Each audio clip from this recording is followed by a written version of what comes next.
সুপ্রিয় দর্শক, আসসালামু আলাইকুম। সবাইকে স্বাগত জানাচ্ছি আজকের গুরুত্বপূর্ণ সংবাদে। প্রথমেই জানিয়ে দিচ্ছি সংবাদ শিরোনাম, পরে বিস্তারিত। বিশ্বজুড়ে ভয়াবহ খাদ্য সংকটের আশঙ্কা। এদিকে পরমাণু আলোচনার আগেই হরমুজ প্রণালী খুলে দিতে চায় ইরান। অপরদিকে চীনা মুদ্রার কাছে কোণঠাসা মার্কিন ডলার। আরও থাকছে যুক্তরাজ্যে মার্কিন নাগরিকদের জন্য জরুরি সতর্কবার্তা। এবং সবশেষে থাকছে ইয়েমেন উপকূল থেকে তেলবাহী জাহাজ ছিনতাই করল বন্দুকধারীরা। শুনছিলেন সংবাদ শিরোনাম, এখন বিস্তারিত। তার আগে ছোট্ট একটি আবেদন, যদি আপনি ন্যায় ও মানবতার পক্ষে থাকেন লাইক দিন। বিশ্বের শান্তি দেখতে চাইলে কমেন্টসে লিখে জানান ট্রাম্পের পতন চাই। আর সাবস্ক্রাইব করুন আমাদের চ্যানেলটি, কারণ আমরা বলি সেই কথা যা অনেক মিডিয়া আড়াল করে। এখন চলুন বিস্তারিত দেখা যাক। বিশ্বজুড়ে ভয়াবহ খাদ্য সংকটের আশঙ্কা। ইরান, ইসরায়েল ও মার্কিন যুদ্ধের জেরে কৌশলগতভাবে গুরুত্বপূর্ণ হরমুজ প্রণালী বন্ধ হয়ে যাওয়ায় বিশ্বজুড়ে রাসায়নিক সারের সরবরাহ মারাত্মকভাবে বাধাগ্রস্ত হচ্ছে। যুদ্ধ শুরুর পর থেকে সারের আন্তর্জাতিক চালান প্রায় পুরোপুরি বন্ধ রয়েছে। সামরিক ও অর্থনৈতিক বিশ্লেষকদের আশঙ্কা, এর ফলে বিশ্ববাজারে সারের আকাশচুম্বী দাম এবং তীব্র ঘাটতি দেখা দেবে, যা পরবর্তী সময়ে বিশ্বজুড়ে ফসলের উৎপাদন প্রায় 30% পর্যন্ত কমিয়ে দিতে পারে। এই উৎপাদন ঘাটতি খুব দ্রুতই কৃষিপণ্যের মূল্যের উপর সরাসরি প্রভাব ফেলবে। রাষ্ট্রসংঘের খাদ্য ও কৃষি সংস্থার প্রধান অর্থনীতিবিদ ম্যাক্সিমো টোরেও আল জাজিরাকে দেওয়া এক সাক্ষাৎকারে বলেন, পরিস্থিতি দিন দিন আরও জটিল হয়ে উঠছে, কারণ সারের এই তীব্র সংকট আমাদের সরাসরি বিভিন্ন দেশের ফসল রোপণের নির্দিষ্ট সময়ের মুখোমুখি দাঁড় করিয়ে দিচ্ছে। এরই মধ্যে এশিয়ার বেশ কয়েকটি দেশে ফসল বোনার উপযুক্ত সময় পার হয়ে গেছে। সারের ঘাটতির কারণে তারা আর সময়মতো প্রয়োজনীয় পদক্ষেপ নিতে পারছে না। পরিস্থিতির ভয়াবহতা তুলে ধরে তিনি জানান, বর্তমান বাস্তবতায় বিশ্বের প্রধান খাদ্যশস্য রপ্তানিকারক দেশগুলো, যেমন মার্কিন যুক্তরাষ্ট্র এবং ব্রাজিল, তাদের চাষাবাদের ধরন বদলে ফেলতে পারে। সারের অভাব মেটাতে তারা গম ও ভুট্টানত শস্যের চাষ কমিয়ে দিয়ে সয়াবিনের মতো ফসলের দিকে ঝুঁকতে পারে, যা প্রাকৃতিকভাবে মাটিতে নাইট্রোজেন ধরে রাখতে সাহায্য করে। এছাড়া বিশ্ববাজারে অপরিশোধিত জ্বালানি তেলের দাম যেভাবে বাড়ছে, তাতে অনেক কৃষক তাদের উৎপাদিত ফসল খাদ্য হিসাবে না ব্যবহার করে জৈব জ্বালানি বা বায়োফিউয়েল উৎপাদনে ব্যবহার করতে পারেন। অর্থনীতিবিদ ম্যাক্সিমো টোরেও আরও সতর্ক করেন, এরই মধ্যে বিশ্ববাজারে গম ও সয়াবিনের দাম বাড়তে শুরু করেছে। চলতি বছরের শেষার্ধে এই দাম বৃদ্ধির প্রবণতা আরও স্পষ্ট হবে এবং আগামী বছর নাগাদ কৃষিপণ্যের দাম এক লাফে অনেকটাই বেড়ে যেতে পারে। শুধু খাদ্যশস্যের দামই নয়, এর সাথে জ্বালানি তেলের বর্ধিত মূল্য যুক্ত হয়ে বিশ্বজুড়ে খাদ্যমূল্যস্ফীতিকে এক বিপজ্জনক পর্যায়ে নিয়ে যাবে। যতদিন এই সমস্যার সমাধান না হবে, সময়ের সাথে সাথে খাদ্য সংকটের এই ঝুঁকি আরও ঘনীভূত এবং তীব্রতর হবে। এদিকে পরমাণু আলোচনার আগেই হরমুজ প্রণালী খুলে দিতে চায় ইরান। ইরানের এক উচ্চপদস্থ কর্মকর্তা দেশটির পক্ষ থেকে দেওয়া একটি নতুন কূটনৈতিক প্রস্তাবের সত্যতা নিশ্চিত করেছেন। তেহরান পরমাণু কর্মসূচি সংক্রান্ত জটিল আলোচনাগুলো আপাতত স্থগিত রেখে এর আগেই হরমুজ প্রণালী দিয়ে জাহাজ চলাচল স্বাভাবিক করতে এবং ইরানের উপর মার্কিন অবরোধের অবসান ঘটাতে চায় ইরান। যদিও মার্কিন প্রেসিডেন্ট ডোনাল্ড ট্রাম্প এখনও পর্যন্ত এই প্রস্তাবটি প্রত্যাখ্যান করেছেন, তবে ইরান মনে করছে এই পদক্ষেপের মাধ্যমে দুই দেশের মধ্যে চলমান সংকট নিরসনের পথ অনেকটাই সহজ হতে পারে। নাম প্রকাশ না করার শর্তে ইরানের ওই শীর্ষ কর্মকর্তা জানান, গোপন এই কূটনৈতিক প্রস্তাবের আওতায় সবচেয়ে জটিল পরমাণু আলোচনাগুলোকে একদম শেষ ধাপে নিয়ে যাবার কথা বলা হয়েছে। এর মূল উদ্দেশ্য হল শুরুতেই উত্তেজনা কমিয়ে একটি অনুকূল ও শান্তিপূর্ণ পরিবেশ তৈরি করা। মধ্যস্থতাকারীদের মাধ্যমে এই আনুষ্ঠানিক প্রস্তাব এবং নতুন সময়সীমার বিষয়টি ইতিমধ্যেই যুক্তরাষ্ট্রের কাছে পৌঁছে দেওয়া হয়েছে। প্রস্তাবটির মূল রূপরেখা অনুযায়ী মার্কিন যুক্তরাষ্ট্র এবং ইসরায়েল ভবিষ্যতে আর কখনো ইরানে হামলা চালাবে না, এই ধরনের সুনির্দিষ্ট গ্যারান্টির বিনিময়ে যুদ্ধের সমাপ্তি ঘটবে। এর বিপরীতে ইরান আন্তর্জাতিক বাণিজ্যের জন্য অত্যন্ত গুরুত্বপূর্ণ হরমুজ প্রণালী পুরোপুরি খুলে দেবে এবং এর পাশাপাশি মার্কিন যুক্তরাষ্ট্রকে ইরানের ওপর থেকে তাদের সমস্ত অর্থনৈতিক ও সামরিক অবরোধ তুলে নিতে হবে।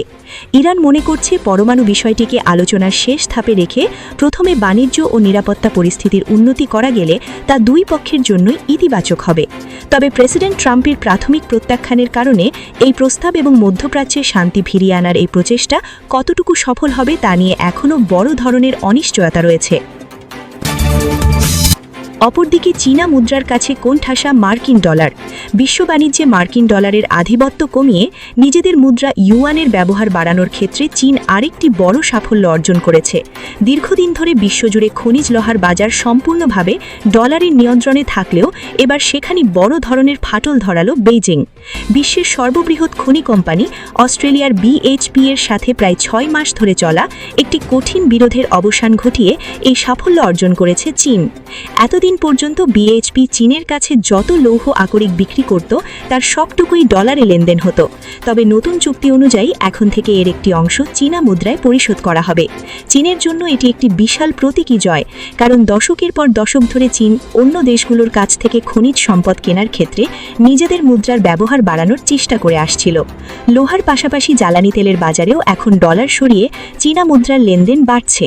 এমনকি গত সপ্তাহে আন্তর্জাতিক ব্যাংকগুলোর মধ্যেও চীনা মুদ্রায় ঋণ নেওয়ার হার রেকর্ড মাত্রায় পৌঁছেছে। স্বল্প সুদের হারের কারণে গোল্ডম্যান স্যাক্সের মতো শীর্ষস্থানীয় মার্কিন ব্যাংকগুলো এখন চীনের অফশোর ঋণ বাজারের দিকে ঝুঁকছে। এছাড়া মার্কিন যুক্তরাষ্ট্রের সাথে ব্যবসা করার অনিশ্চয়তা এড়াতে অনেক বিনিয়োগকারী ও প্রতিষ্ঠান এখন ডলারের ওপর নির্ভরশীলতা কমিয়ে দিচ্ছে। খনিজ বাজারগুলোতে এই পরিবর্তনের পেছনে মূল ভূমিকা রেখেছে চীন সরকারের তৈরি করা প্রতিষ্ঠান চাইনা মিনারেল রিসোর্সেস গ্রুপ। এই সংস্থাটি চীনা কোম্পানিগুলোর জন্য আকরিক লোহা আমদানির ক্ষেত্রে প্রধান ভূমিকা পালন করে। BHP শুরুতে সরাসরি চীনা ইস্পাত কারখানাগুলোর সাথে মার্কিন ডলারে চুক্তি করতে চাইলেও CMRG ক্রমাগত চাপ প্রয়োগ করতে থাকে। এক পর্যায়ে তারা BHP এর জিম্বলবার আকরিক লোহা আমদানি নিষিদ্ধ করে দেয়। এই অচলাবস্থা নিরসনে সম্প্রতি BHP এর বিদায়ী প্রধান নির্বাহী মাইক হেনরি এবং নতুন প্রধান ব্র্যান্ডন ক্রেগ বেইজিংয়ে চীনা কর্মকর্তাদের সাথে বৈঠক করেন। সেই বৈঠকেই একটি নতুন চুক্তি সই হয়, যার মাধ্যমে BHP চীনা মূল্য নির্ধারণ পদ্ধতি মেনে নেয় এবং কিছুটা ছাড়ও দেয়। আকরিক লোহার প্রধান ক্রেতা চীনের কাছে এই ছোটখাটো ছাড়গুলি বিষয় না হলেও এই চুক্তিটি বিশ্ব খনিজ বাজারে এই স্পষ্ট বার্তা দিয়েছে যে এই ব্যবসার নিয়ন্ত্রণ এখন পুরোপুরি চীনের হাতে চলে গেছে।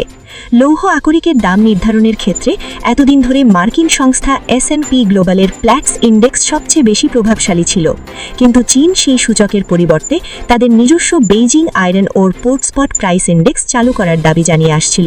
নতুন চুক্তির আওতায় BHP শুধু এই চীনা সূচক মেনে নেয়নি, বরং চীনা ইস্পাত কারখানাগুলোর জন্য অতিরিক্ত 1.8% মূল্য ছাড়ও দিয়েছে।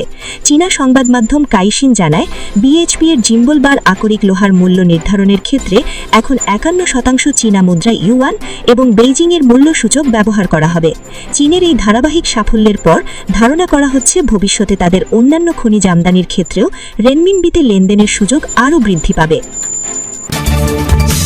আরও থাকছে যুক্তরাজ্যে মার্কিন নাগরিকদের জন্য জরুরি সতর্কবার্তা। যুক্তরাজ্যে অবস্থানরত মার্কিন নাগরিকদের জন্য একটি বিশেষ নিরাপত্তা সতর্কবার্তা জারি করেছে লন্ডনে অবস্থিত মার্কিন দূতাবাস। ব্রিটিশ সরকারের পক্ষ থেকে দেশটিতে জাতীয় সতর্কতার মাত্রা বাড়িয়ে গুরুতর পর্যায়ে নেওয়ার পর এই পদক্ষেপ নেওয়া হয়েছে। আজ জারি করা এই নির্দেশিকায় মার্কিন নাগরিকদের জনাকীর্ণ স্থানগুলোতে চলাফেরার সময় অতিরিক্ত সতর্ক অবলম্বন করতে বলা হয়েছে। এর সাথে তাদের স্কুল, চার্চ, পর্যটন এলাকা এবং প্রধান পরিবহন কেন্দ্রগুলি এড়িয়ে চলতে বলা হয়েছে। দূতাবাসের পক্ষ থেকে বলা হয়েছে মার্কিন নাগরিকরা যেন তাদের নিয়মিত যাতায়াতের পথ এবং সময় প্রায়শই পরিবর্তন করেন। এটি তাদের চলাফেরার পূর্বাভাস পাওয়া কঠিন করে তুলবে এবং তাদের সম্ভাব্য রুখি থেকে সুরক্ষিত রাখবে। এছাড়া অপ্রয়োজনে জনসম্মুখে নিজেদের পরিচয় প্রকাশ না করে যতটা সম্ভব স্বাভাবিক থাকার পরামর্শ দেওয়া হয়েছে। যুক্তরাজ্যের অভ্যন্তরীণ গোয়েন্দা সংস্থা M5 জানিয়েছে, তাদের যৌথ তলসি বিশ্লেষণ কেন্দ্র দেশের সার্বিক পরিস্থিতি বিবেচনা করে সতর্কতার মাত্রা বাড়িয়ে গুরুতর পর্যায়ে নিয়েছে। এটি দেশটির দ্বিতীয় সর্বোচ্চ সতর্কতার স্তর, যার অর্থ হল আগামী 6 মাসের মধ্যে সেখানে তলসি হামলা হওয়ার প্রবল সম্ভাবনা রয়েছে। গোয়েন্দা সংস্থার পক্ষ থেকে একটি বিবৃতিতে বলা হয়েছে, যুক্তরাজ্যে বেশ কিছুদিন ধরেই তলসি হামলার ঝুঁকি ধীরে ধীরে বৃদ্ধি পাচ্ছিল। বিশেষ করে গত বুধবার 29 এপ্রিল লন্ডনের গোল্ডার্স গ্রিন এলাকায় 2 ইহুদি ব্যক্তির উপর ছুরিকাটা হামলার পর এই সতর্কতার মাত্রা বাড়ানো হয়। তবে কেবল এই একটি হামলার কারণেই এমন সিদ্ধান্ত নেওয়া হয়নি। M5 জানায়, যুক্তরাজ্যে উগ্রপন্থী এবং চরম ডানপন্থী তলসিদের তৎপরতা বৃদ্ধির কারণেই এই পরিস্থিতির সৃষ্টি হয়েছে। মধ্যপ্রাচ্য সংকটের প্রেক্ষাপটে যুক্তরাজ্যে বসবাসরত ইহুদি এবং ইসরায়েলি ব্যক্তি এবং বিভিন্ন প্রতিষ্ঠানকে লক্ষ্য করে হামলার ঝুঁকি সবচেয়ে বেশি বেশি বেড়েছে। বিগত কয়েক সপ্তাহের মধ্যে মার্কিন দূতাবাসের পক্ষ থেকে এটি দ্বিতীয় সতর্কবার্তা ছিল। এর আগে লন্ডনের ফিঞ্চলি রিফর্ম সিনাগগ এবং হ্যারোর কেমটন ইউনাইটেড সিনাগগ সহ বিভিন্ন ইহুদি এবং আমেরিকান প্রতিষ্ঠানকে লক্ষ্য করে একাধিক হামলা এবং হুমকির ঘটনা ঘটেছে। এসব বিষয় মাথায় রেখেই মার্কিন প্রশাসন তাদের নাগরিকদের অত্যন্ত সতর্ক থাকার নির্দেশ দিয়েছে। এবং সবশেষে থাকছে ইয়েমেন উপকূল থেকে তেলবাহী জাহাজ ছিনতাই করল বন্দুকধারীরা। ইয়েমেনের কোস্টগার্ড জানিয়েছে অজ্ঞাত কোনো একদল সশস্ত্র ব্যক্তি সাবুয়া প্রদেশের উপকূল থেকে এমটি ইউরেকা নামের একটি তেলবাহী জাহাজকে ছিনতাই করেছে। এই হামলার পর হামলাবাররা জাহাজটির সম্পূর্ণ নিয়ন্ত্রণ নিজেদের হাতে নিয়ে নেয়। তারা জাহাজটিকে ইয়েমেন উপকূল থেকে এদেন গুন্ডির দিকে এবং পরবর্তীকে সোমালিয়ার জলসীমার অভিমুখে ঘুরিয়ে নিয়ে যায়। এর আগে যুক্তরাজ্যের ম্যারিটাইম ট্রেড অপারেশনস ইউকেএমটিও একটি সন্দেহজনক ঘটনার কথা জানিয়েছিল। তারা জানায় মুকাল্লা বন্দর থেকে 84 নটিক্যাল মাইল বা প্রায় 155 কিলোমিটার দক্ষিণ পশ্চিমে একটি মালবাহী জাহাজকে একটি সবুজ রঙের ছোট নৌকা এবং একটি মাছ ধরার ট্রলার সন্দেহজনকভাবে অনুসরণ করছিল। এই ছিনতাইয়ের ঘটনার সাথে ওই সন্দেহজনক নৌকাটির কোনো সম্পর্ক আছে কিনা তা খতিয়ে দেখা হচ্ছে। এই অঞ্চলে সাম্প্রতিক সময়ে এই ধরনের সশস্ত্র হামলার ঘটনায় বাণিজ্যিক জাহাজগুলোর নিরাপত্তা নিয়ে গভীর উদ্বেগ তৈরি হয়েছে। সংশ্লিষ্ট কর্তৃপক্ষ পুরো পরিস্থিতি পর্যবেক্ষণ করছে এবং অপহৃত